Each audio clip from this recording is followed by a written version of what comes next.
So yesterday, I'm just recording from yesterday, the miracle confirmation that God sent me. It was so amazing. It's like, wow. You know how we try to take God's thunder away from him. So let me tell you how it goes down. I haven't been feeding the birds lately in the morning. In the morning time, we've been pretty sick since we got rained on, not Wednesday, but last Wednesday. So this has been going on for a little minute now. Basically, I'm still trying to get rid of some phlegm, and it seems like when we go out into the atmosphere, on and off the cold buses, out the rain, it's just not working out real well. But this is what I want to say. I was followed by 6 cars. They followed me to 4 different parts of the city. And I said, should I stay out, spend the night somewhere? Because every time I went, got on the bus, did something, got off the bus, I saw the same cars again. So I'm like, Lord, this right here, this is too much for just, a little argument with a little Metro PCS employee. And I couldn't figure it out, and I'm still tossing that about. But I called the police, and he came. He said, well, no crime has been committed. I said, yes, this is a RICO crime called gang stalking. And he said, well, I'm going to go and look for the car. And he left me out there in the dark at the bus stop. And God was like, I wanted to show you this. You're not really in any danger. I wanted to show you the instability of people's emotions. I said, wow. Woe unto the children. Woe unto the children. And the children that are in these grown people that are behaving in these ways, who feel like they can offer up another person's life because they want something, because the person upset them.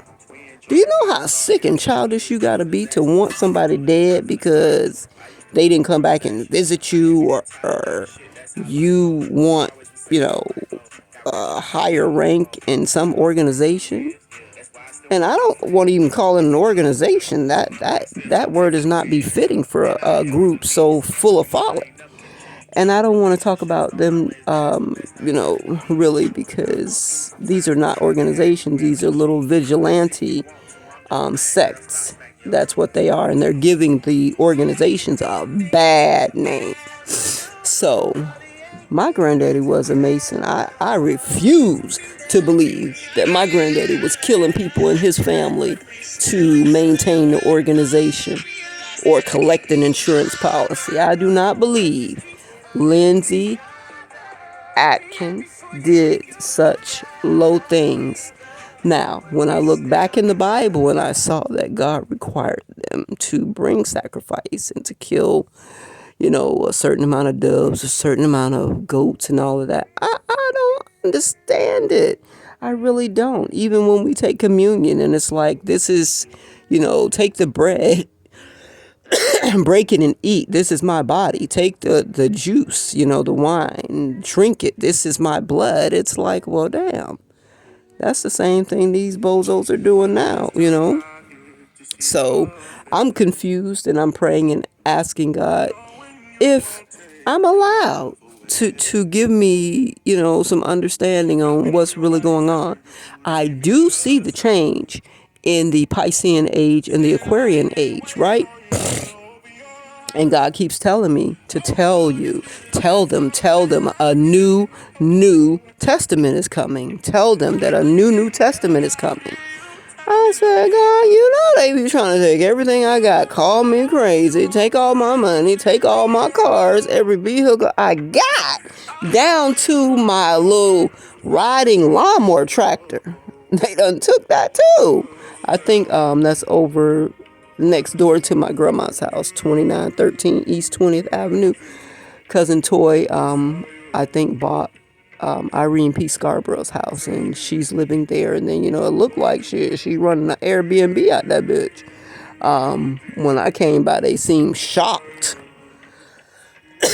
And cars were pulling off and shit. I'm talking about before I got down to the house now. Because I didn't have no desire to walk down there. And then there's a new house that they're building next door. I was like, who was this? Who took my money and, did this right here? And I got Anthony. That's a new build for Anthony. But they had 2 large pieces of plywood up. And I think that was Damien Larry, working in the yard, trying to hide my lawnmower behind those 2 pieces of board. And I still just can't get in my brother's mind to understand why he think everything that is mine is his. He's always been that way. He's always been a bully.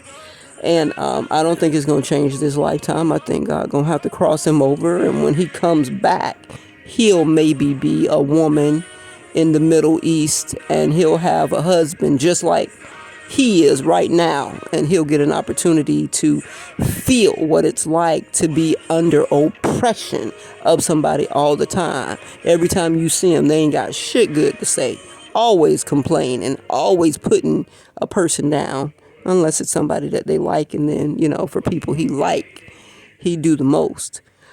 So, back to the miracle of what God showed me to let me know I was A-okay. So I heard these strange sounding birds. I'm like, what the hell is that? I didn't go check because I'm dealing with some things, and I'm doing a lot of prayer and meditation to try to pull out what it is that's really going on. So the girls go out, and I'm watching out the window. I see a huge, a foot tall, maybe a foot and a half tall, buzzard, crow, buzzard. No, wait a minute. A couple of things happened first. Wesley Allen passed here in a little small SUV. Not an SUV, minivan. And he was rubbernecking like he was really trying hard to look over here. I'm like, now wait a minute. Since they left me the day I went into labor with Angola, that would have been February 25th of 2007, right? They called. They were traveling together, Wesley Allen and Clarence Joseph Washington Jr., East and West. I said, hey, y'all need to come on back here. I'm in labor. He's like, oh, I got something to do. That's what Sensei told me. And he been doing it for the last 17 years. He ain't never come back. You hear me? Now, this child in February will be 18 years old. And she ain't seen her daddy in a time she could remember him. Now, way back when she was like 6 months old, I went to... Cousin Toy took me to Lakeland Flea Market, and we tracked him down and had a couple of conversations. Let him give her a look-see. He see. As soon as he see the child, he know that's his kid. So she saw him when she was about 6 months old. And that was the last time she seen him. And we don't really chase and track down people because, hey, you remember. Occasionally, when I get really, really low on cash, I will reach out and try to get my need met. And never has he given me $1 towards any need. And, I got a knack like that for picking them deadbeats. So, hey, I guess I want to correct that because Natalie could have told the man that I died, the baby died. So, I think Sensei would have come back and checked at least once a year. That's the way I feel in my heart. So I feel like he was lied to by, Mahogany or what's that child name? Oh, I call her child. I didn't call her a fat bitch. Oh, I'm healing. Yay! Okay. Natalie Renee Carnegie. Or even my sister. We were at the library years ago, and she was talking to Harold. And I didn't know back then that she was talking against me negatively. So my sisters could be telling all kind of lies. So I don't worry about it because my motivational mentor, Leslie Calvin Brown, the motivator, said, truth crush the earth will rise. So all I got to do is continue to be myself and continue to tell the truth, and it will all be revealed. So he came by a couple of other cars that I had seen in the people that were chasing me. And I was like, what is going on? Why are these people pursuing me so persistently? It seemed personal. And it didn't seem like, my little altercation with the guy at Metro PCS was enough to warrant this. I'm not paying a $25 activation fee. 611 already said I get free activation, but 611 is a scam too. They just play games. I will be happy to get rid of Metro PCS when I get me some cash.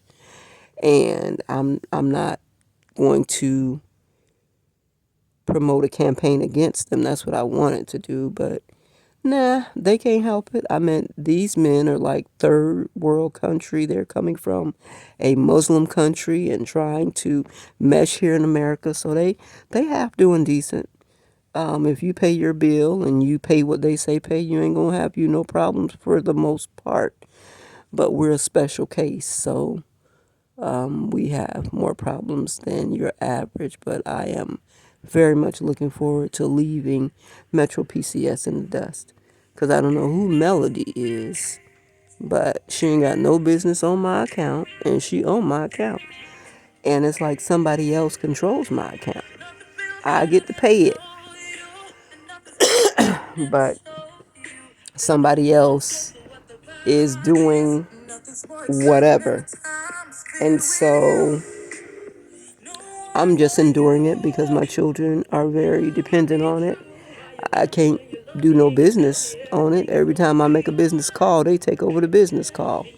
And so I just try to endure, right? So here's the miracle.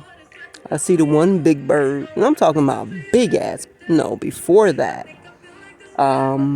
next door, a lot of movement was going around, and I saw cars, like doing a U circle or a full circle in the yard, and I'm like, what the hell is going on? But that's the neighbor's business. That ain't your business. Chill out. So I chill out. I see a man walking past here that it looked like was following me on the bus, because when I went up on the bus 6, he was on the bus. He does not look like a bus driver, a bus rider. He had really large pecs, like he works out in the gym, like the extreme kind of person, like they had fucked up self-esteem when they were small, so they just took that shit too far. So now they're ripply and all big. Okay, I noticed him because you can't not notice him. So I said, Lord, is he one of them, hitters, hitmen coming to pursue me? He gets off the bus. I go all the way down to the University Area Transfer Center. I come back, and he gets on at Bullard Parkway and 56th Street, or Bush and 56th Street, right there where the Walgreens and the Publix is. And then there's a CVS across the street and a Dollar Tree or dollar store on the other side. And I said, nah, is he following me? Here he is again. Now, this man could just be out running his errands. But this is what I'm thinking. So I think first I saw Wesley Allen in the little minivan. And then I saw him and another man. And I said, whoa, the Babalaos are in the community? Because they look like maybe Cuban, maybe Puerto Rican. I mean, they had middle tone skin, not as light as most of the people that I refer to as Cubans. And Cubans can be all different colors, including my color, and Puerto Ricans can be all different colors, including my color. So just wait with me through that confusion. So it looked like they were coming out of the yard and like they were shaking something down into a bag. So I'm like, what the hell is going on now? They here. Oh, ho, ho, ho. You got to watch your step for real. So I'm thinking, shit, I need to burn all the grass in the yard so I can see what they done put down in this yard, because they've had the freedom to practice in their country with no problem. So they pretty good at what they do. And I'm like trying to talk myself out of this reality that these babulas been in this yard and walking past here real fast so that I ain't got time enough to grab the camera and take a picture. So I'm like, God, what the hell is going on behind the scenes? And I'm sitting here praying, but I just cannot believe my eyes. So, of course, I'm thinking they putting something down to poison the dog, because some kind of way, if they kill your dog, that's a sacrifice. And if you cry and be sad over it, then they can siphon or harvest your energy. I don't know how this shit go, but I'm learning. So I said, God, what is going on? I'm really concerned. From the backyard flies one black buzzard or crow. Then two. Then three. Then I see about 6. So I count as 6. 4 flies away. 2 stayed, flanked, like the cherubims. Are those the cherubims outside of the gates at Heaven's Gates? Either the cherubims or the seraphims. Just like that. One to the left, one to the right. And they sat there and they were looking at me like, girl, you ain't got nothing to be concerned about. So the birds were so big and acted like they were talking to me. I said, shit, well, wait a minute. Was that another Heartline bus? I couldn't see it. I'm trying to do a couple of things at once. So I said, well, Lord, wait a minute. Are these drones? Because, they make the drones and they look like real things. Many of them, from what I heard. I've never Googled bird drones to see what they look like. So I started just looking at the behavior of the birds. And I'm like, okay, should I throw them some bread out? I probably should have gave them an offering. Should I ain't got no meat to give them. I was hoping they would take away some of these damn rats. I done put rat poison down and they disappeared mostly. And I said, I believe these people done brought some more rats and dropped them off here. But I can't confirm that. So I'm going to go and buy some more rat poison and put it down, because I don't have any room to organize. I have to leave everything out so that if I hear rats, I can just say, hey, because if you put it in that cabinet and close it, it's a goner. I mean, when you open that cabinet again, it is in 10 billion pieces. It's basically ash. And I'm like, wow, how can they shred it so quickly? They just shred through all your shit, your clothes, your paperwork, definitely your macaroni and cheese and your rice and your split peas. I was so mad to see my split peas. Oh my goodness, my green split peas. I had some yellow, or is that orange? Split peas, and I love split peas, so I stockpile split peas. But I did it in a box, not in a plastic container, in a box. So they went straight through it. I stockpile cornbread from, what's the name of that place? Sprouts. They had it on sale for like 50 cents. Little envelopes of, what is it called? Cornbread. So I bought like $10 worth. So what is that? 20 envelopes? Because I love trying to make dressing. I ain't got it right yet, but I'm going to keep on working until I do. I want you to know they done ate all, A-L-L, all my cornbread. I was so mad I didn't know what to do. So I said, I can't put things in the cabinet, so I'm just going to, that's where I'm going to put that rat poison next time, in the cabinet, and hope and pray that they chew and have a good time. Because when we first got here, they were here. And that's been over a year now. So we were just so happy to be here. We just laid right here and listened to them make noises. I mean, they talk like people. I didn't want to kill them, and I was just they had me under such heavy witchcraft, like shit. I could barely even move. I was like, God, what is this? How can people do this to you and they ain't even touching you? This is an amazing science. And I was just trying to stay alive, to be honest with you. And so we made it, and some witches and some warlocks done died. How many, God? Six.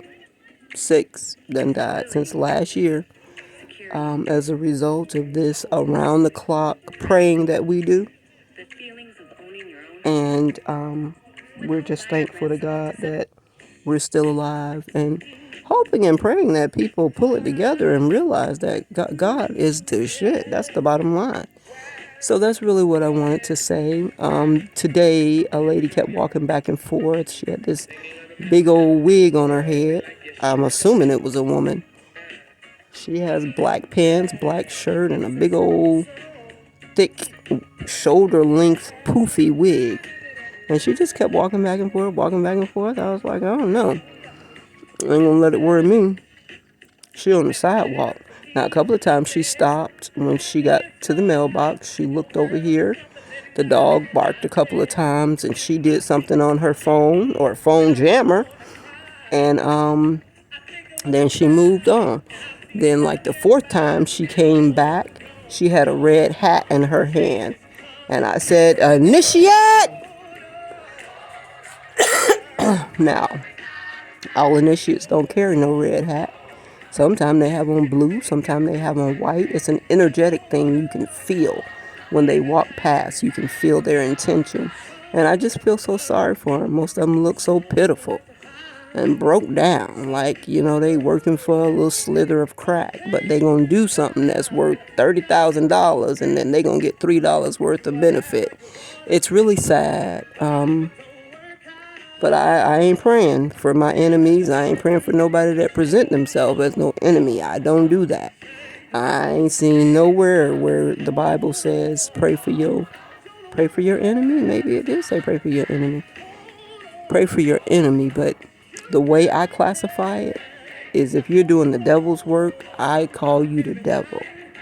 So the devil is different from an enemy. An enemy can be redeemed. If you work for the devil, you might not be able to be redeemed. I don't see you as redeemable. I ain't praying for you. So I don't pray for the devil. And that's just what it is. So when I went online to look up what it meant when you see the crows, it said six of them was sickness or illness. So it made me think the Bible laws were coming here to deposit some kind of demon, or something like that, to bring. It said illness/death, and I started rebuking that bullshit. I was like, shit, that's gonna follow them back down the road, follow you back down the road, follow you back down the road. The devil is a lie. Ain't no death and sickness gonna live here. And then 4 of the birds flew away. And for about 10 minutes, 2 stood. So 2 meant good luck is coming your way. So I said, praise God. We'll receive that message, and thank you. The heavens done opened up. The ancestors done had to take over the bodies of the buzzards to come and deliver their child a message, because they saw how sad and confused I was feeling. Like, God, I'm trying so hard here. I don't do everything you say when you say do it, but Lord knows I get a 90% now. I am your flunky. I am your flunky, and that's the bottom line. So he sent confirmation. So everything gonna be all right, and we holding on around here. Change is coming. Change is already here. So I want to just say thank you to all of you all that pray for me. Peace, prosperity, protection, and provision. Thank you.